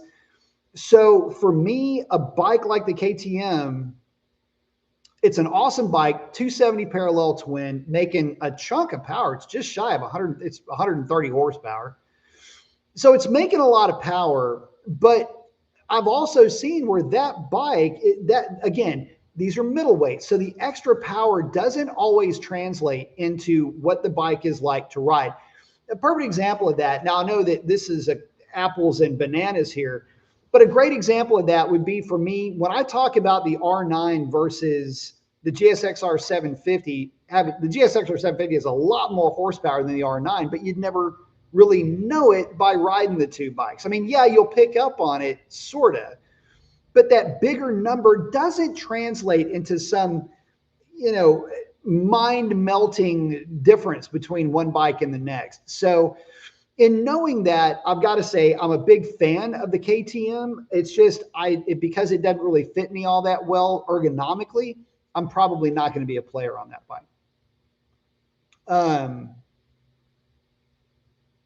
But I think it's a pretty killer bike. And if it fits you, then it's the right bike for you. Oh, currently deciding between the R9 and the KTM.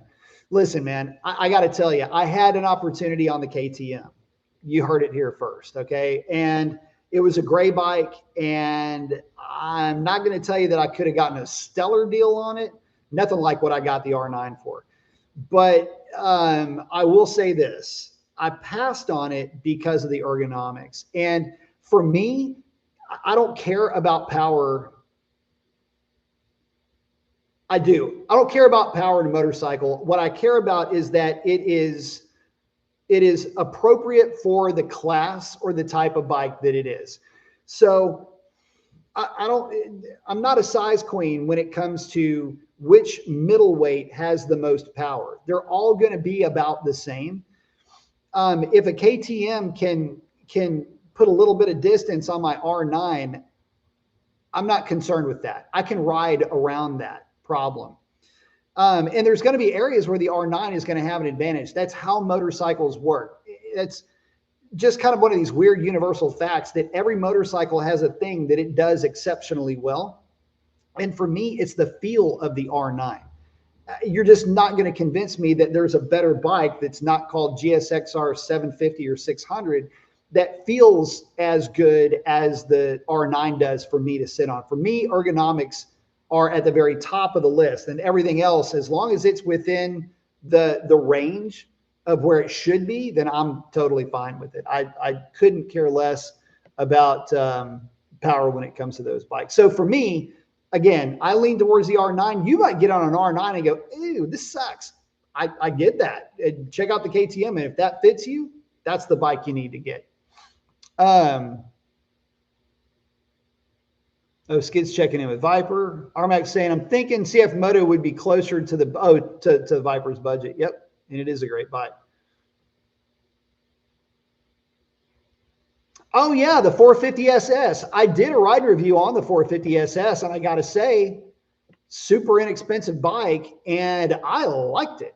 It was a fun bike. And you get this bike that'll do, I mean, that thing will do 100 miles an hour, and it costs nothing. I mean, it doesn't have, I mean, relatively speaking, it's very inexpensive for the level of performance that you get out of it. So check out that video if you're interested in that bike.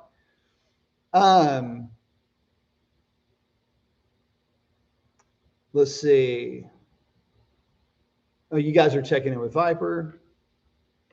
Let's see. Let me scroll down here. I want to make sure I'm getting you guys in. If anybody has any R9 questions, I want to make sure I get you guys. I don't want y'all waiting too long. Bear with me here just a second, guys. Bear with me. Hold up. Oh, man, I keep hitting the wrong button on the scroll thing.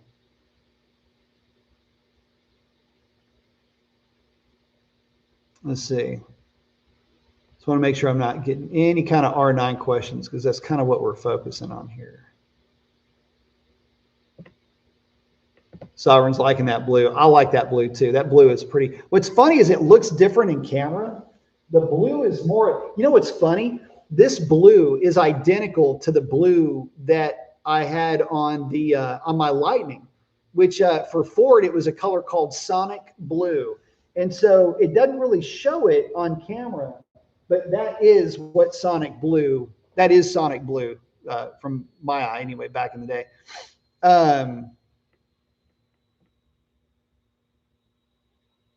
Oh, saying it pops on the HDR monitor. Yeah, it's going to be better looking than what this one is. Yeah, what's funny is my dad's bike looks almost orange on my monitor. Let's see. Let me check in with you guys. So I'm going to let you guys.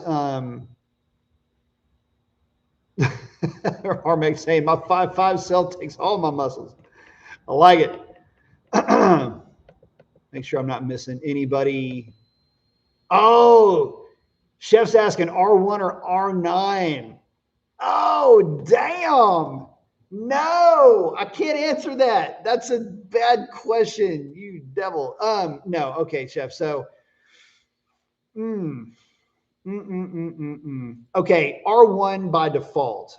But here's the thing. Can I put a pipe and tune on my R9? For me, I don't know. See, here's the thing. I love me some R1, but this R9 is really growing on me. And I love the way that it feels. It's very similar to the R1. And oh, by the way, the reason why, this is another thing. Yeah, you guys know I love me some Gixxer 1000 stuff. Obviously, you know, I bleed Suzuki blue when it comes to the 750 and the 600. But the reason why I like the R1 so much is because the R1 and the R9, they're basically big Gixxer 750s when you ride them. It's funny. I didn't realize this coming into the R9, but riding position, front end feel, and everything is so close to the GSXR 750 that, I mean, my brain automatically agrees with this thing that's happening. It's like, oh yeah, that's familiar. I know this. I get on the GSXR 1000 and it feels like the 636. And that's something that I botched.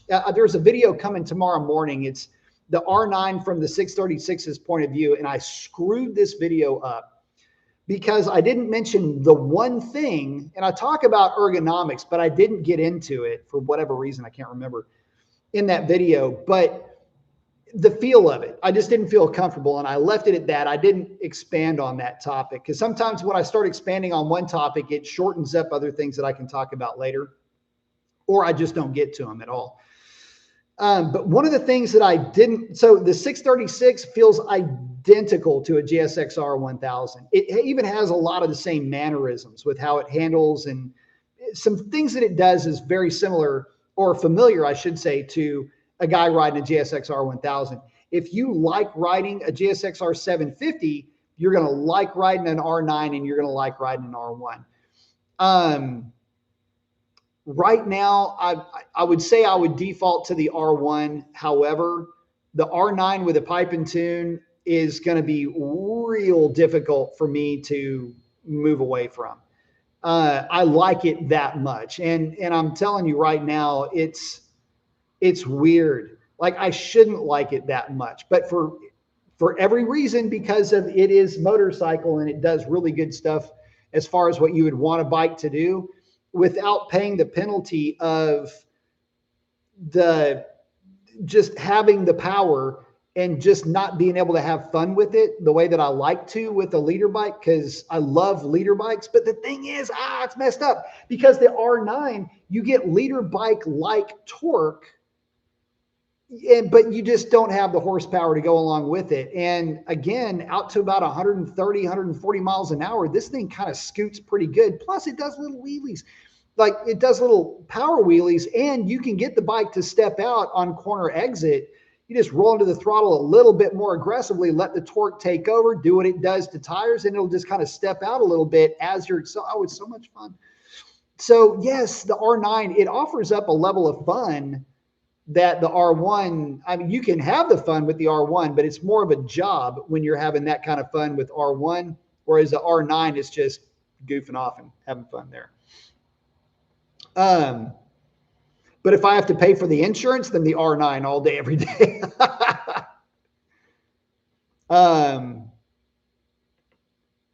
Let's see. I want to make sure I'm not missing any questions. Bear with me.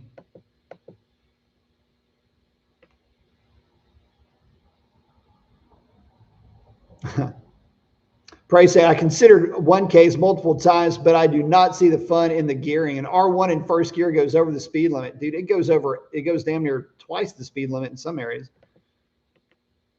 Love me some R1. Love the sound of it. Love the look of it. Just everything about an R1 is awesome as far as I'm concerned. Yeah, so yeah, the R1 is, by the way, the crow flies about 200 horsepower. Absolutely. Armax asking, okay, Professor, did I miss you say you have, who's doing the tuning for the R9? Right now it's Two Wheel Dyno Works is who I'm looking at. The other guy, and I always forget, I bought my O2 sim from him. I hear some good things about his tunes too. So, but yeah, right now it's, I'm leaning towards Two Wheel Dyno Works. And that's who M4 recommends. So I may go that way. Tiger saying Hedgehog Blue Sega. Yes. I love it. Blue's asking, is this my personal garage? This is my place of business. This is my shop. I do all of my work is done through here. But yes, it is my personal space. Gandalf saying Team Blue for a reason, for sure. Armac saying Professor is the edition dealer to me. I can't wait to see your the Royal Enfield. That's going to be so much fun. Skids is checking out. FC1 has an R1 engine. Great bike. Let's see. Yeah, R1's a very powerful bike. Captain's asking, given all the bikes you have, which one is the most fun? Man. Okay. So if it's me and Smoking Hot going for a ride, we're only going to be on the T120. So that's a lot of fun for me, but for a different reason. Any chance that we get to ride together is always, I love that. It's a lot of fun. But as far as fun, okay. The first bike that comes to mind when it comes to fun, GSXR 600. The reason why is because for me, when I ride the GSXR 600, the only thing that I'm thinking about is play. That's it. I'm not thinking about anything other than this. I feel like a kid on a bicycle when I ride the GSXR 600. So for me, I don't know if fun is the right way to describe it, but for me, the 600 represents playtime. And it's because of the 600 that I was able to develop a skill set that allows me the ability to play with leader bikes, with the 750, with the R9. It's because of bikes like that, I should say, that I was able to do that. So when I think of fun, I think of the 600. But when I think of fun, that's when I think of the 750. There's a difference, right? Like, you get the idea. Like when I think of fun, this is going to be fun. I like having fun. Fun is fun. That's the 600. When it's time to break out the leather and the chains, that's when I'm looking at the 750. And the only reason why I say it like that is because there's a certain next level that you are absolutely able to tell with the 750. And it's a different kind of fun. It's the kind of fun where you're like, okay, I am looking to go fast today. And the 750 is going to let me do that in a very familiar kind of way. Having said that, R9. The R9 is right up there with both of them because it kind of splits the gap for me. The 750 has got that horsepower. And it's a balanced amount of power for the kind of bike that it is. But the R9 is so playful with the way that it likes to kick the rear end out a little bit, kind of like the 600, but it's got a chunk of torque that you can take advantage of just going down the highway. It's comfortable to ride. Yeah. So you start to like, you almost have to say fun can mean a lot of different things to a lot of different, fun can mean a lot of different things to me, given whatever mood that I'm in. But just for a laugh, just for a hoot, the bike that I grab the keys to, if I'm just like, I got to go ride a bike, it's going to be the 600.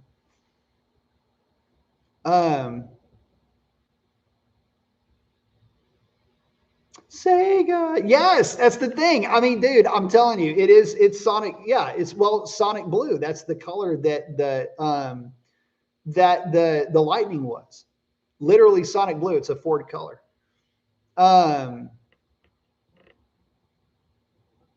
Let me check in with you guys here. Make sure I'm not missing anybody. We're about to check it. We're coming up on a 2-hour show. You know, we used to do 2-hour shows back in the day. This is the first time I've done a 2-hour in a long time. Let's see.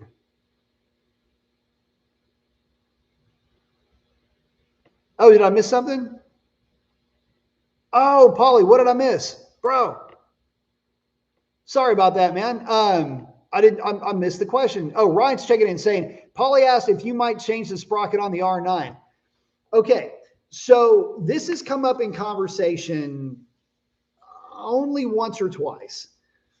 But the answer to that question is I don't know.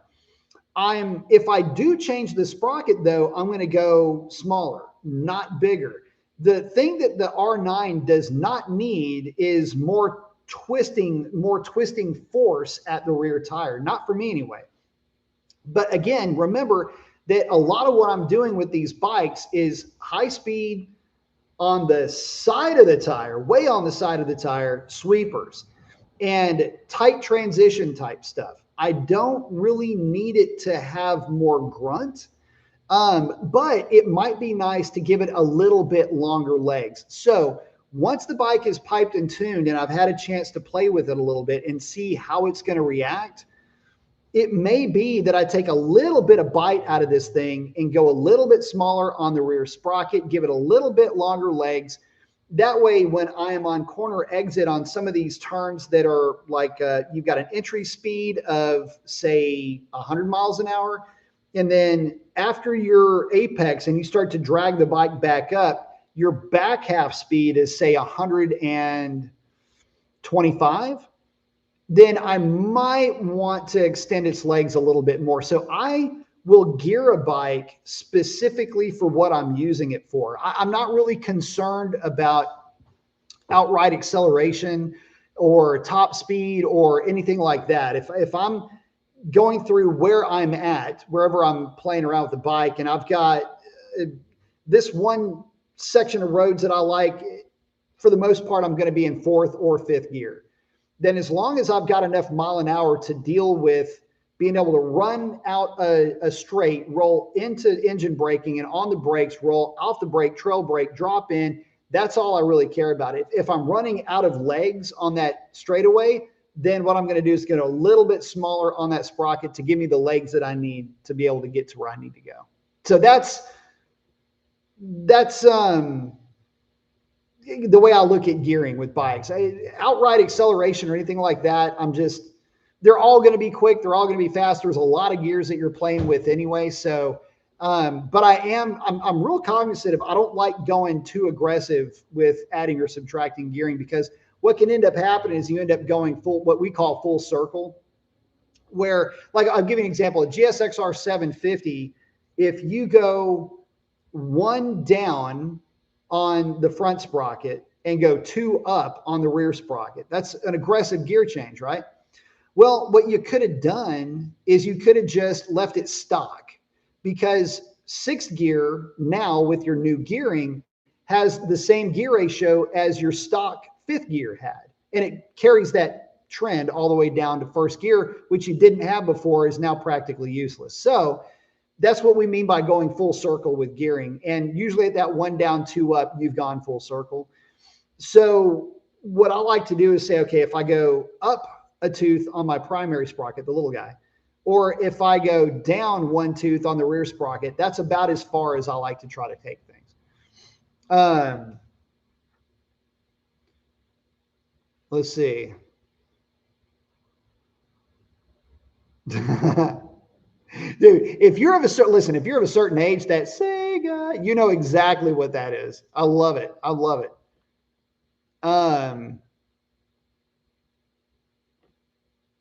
Oh, ZZ's asking, what exhaust are you getting for the R9? M4. It's an M4 Tech 1 carbon is going on the R9. Sovereign say it's got to be close to 11. It is close to 11, about 5 minutes out. I'm in California, so it's almost 9. Oh, that's right. 327s tonight. Appreciate you swinging by, man.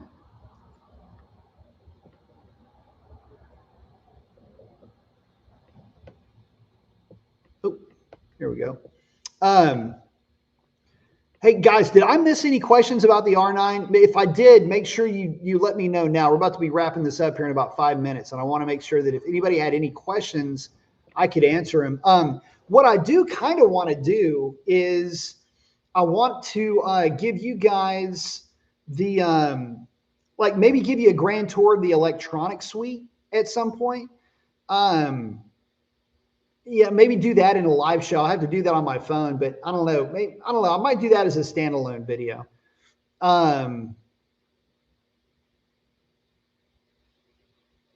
Blue's asking, how do you justify multiple bikes? I tell people I want 3, maybe 4, and they look at me crazy. How do people that have a bunch of kids justify having a bunch of kids? I mean, I look at them crazy. Or cats. It's the same thing, right? Now, how do I justify it? Well, this is what I do. This is part of how I earn a living. And so, doing riding reviews and motorcycles and stuff like that is, um, having these different bikes allows me to bring you guys different points of view. But that being said, listen, if you're passionate about something, do it. You don't have to justify it. It's only your business. If this is what you prefer, this is what you like, then do it. It's like anything else that you do. If you don't want to live life with regrets. And look, believe me when I tell you, it doesn't matter how much money you stack up in the bank. Look, I can't ride a brick of cash through the canyons, right? So, I've always been a big proponent of this. And this is a lot of me coming from Northern California. It's the way folks kind of are is, look, money is just a tool. If you're making enough money to be happy and survive, you can put a little bit of money aside. If you've got some money that you can put into a bike and that's what makes you happy, then be happy. Get good with it too. Learn how that bike works. Practice with it. Make it something that you become good at, that you become proficient at. Make it a skill set and then hone that skill set. Get better. That's what I do. I'll never be as good as I ever could be because I'm not going to live to be infinity. But I can get as good as I can be in that moment. And that's why I can justify it. Plus, I got an awesome wife that loves this stuff like I do. So that's the other way I can justify it.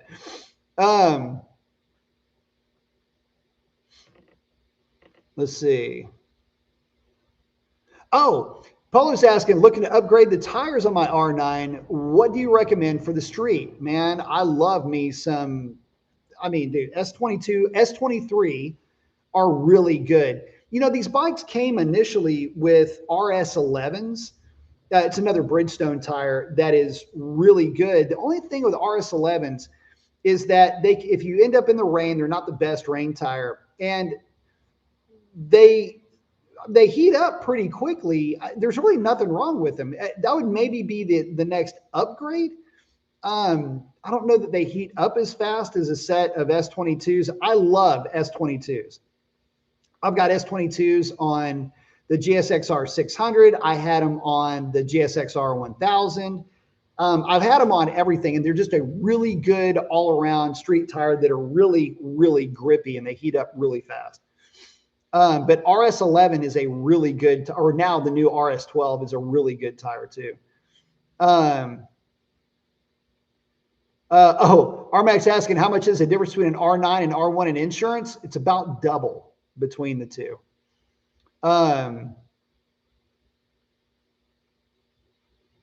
Let's see.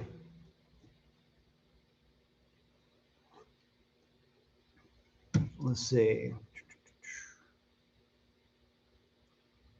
I'll make sure I'm not missing anybody. I think I got everybody on this one. I'm pretty sure I did.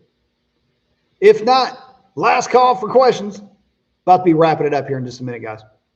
But anyway, what I want to do is maybe give you a tour of this thing. The crazy thing about the R9 is just how many like different skins that there are, I guess is what we would call them back in the day, but they're called themes.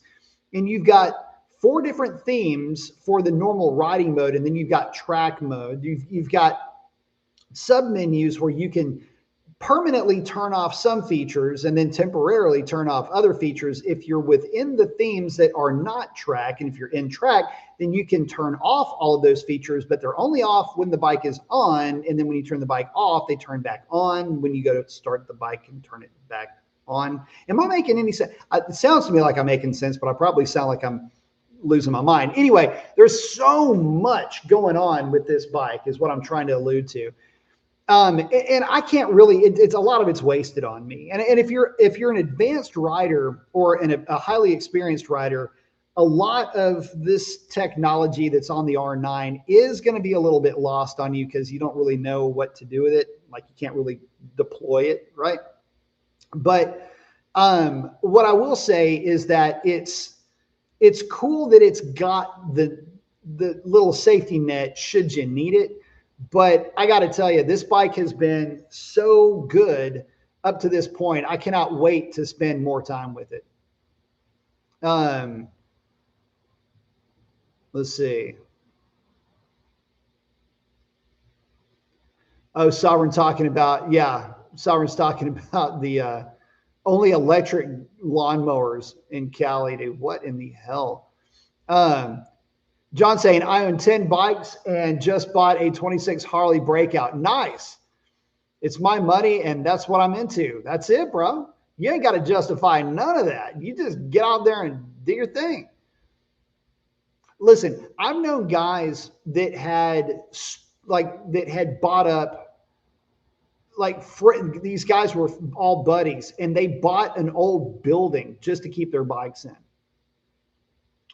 I mean, this is way back in the day, but yeah, no, don't, dude. If that's what you're into and that's what you want to do, I say do it.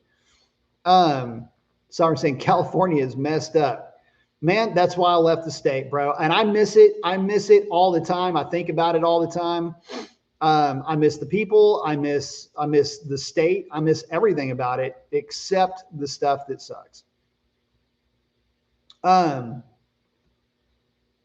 Blue's got a great question. Do you think a shorter rider can ride an R9? Thoughts on lowering the bikes? Okay, so here's the thing. Just shy of 6 feet tall, 32-inch inseam, I'm practically on my heels on this bike. If you are, I would say around 5'5", 5'6", it might be a little bit tall, but it won't be as bad as you might think. I think they make lowering links for these bikes. I think it's a 1 inch.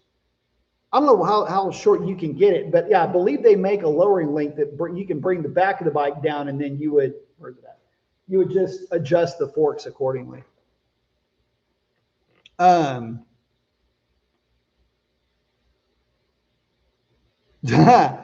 saying, let's mod your R9 to display Sega and then noise on startup. Bro, if you could, that would be sick as hell. I would love that.